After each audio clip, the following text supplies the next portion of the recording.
Tout commence par un appel paniqué au 911. Un homme, George Tiafai, annonce qu'il vient de trouver sa femme, Shona, au sol, couverte de sang, froide, sans aucun signe de vie. Il explique qu'il est pompier, qu'il était de garde, et qu'il n'a pas vu sa femme depuis environ 36 heures. La victime, Shona Tiafai, est une serveuse de cocktail à Las Vegas. Née dans une famille mormone, élevée dans un cadre très traditionnel, elle finit par s'installer à Vegas, attirée par les opportunités de la ville. Elle travaille dans des casinos prestigieux et finit par décrocher un poste aux Palms, où elle peut gagner jusqu'à près de 100 000 $ par an avec les pourboires. Elle aime l'ambiance, l'argent et le dépenser.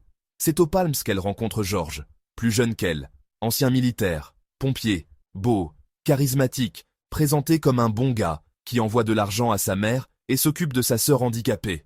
Ils ont une fille, puis se marient à Hawaï en 2006. En apparence, tout est parfait. Mais en 2008, la crise économique frappe.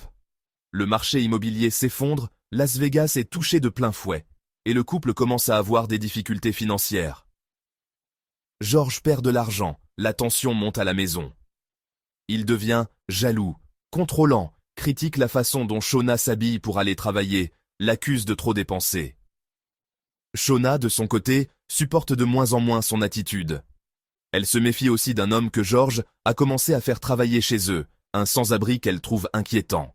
En avril 2012, après des années de disputes, Shona décide de partir. Elle prend un appartement en ville, ils se séparent, mais continuent à partager la garde de leur fille. Malgré tout, Shona espère encore sauver le mariage. Ils vont voir un conseiller conjugal l'été suivant. Mais rien ne s'arrange. 3 semaines avant le meurtre, un premier événement inquiétant survient. L'appartement de Shona est cambriolé.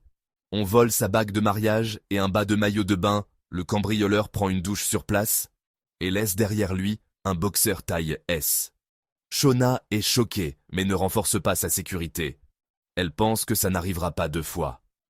Dans la nuit du 28 au 29 septembre 2012, Shona termine son service au casino vers 3 heures du matin.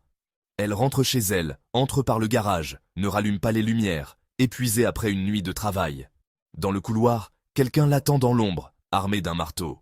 Shona tente de se protéger, se fait briser les doigts, puis est frappée à la tête jusqu'à ce que l'arme casse. Elle meurt sur le sol de son salon.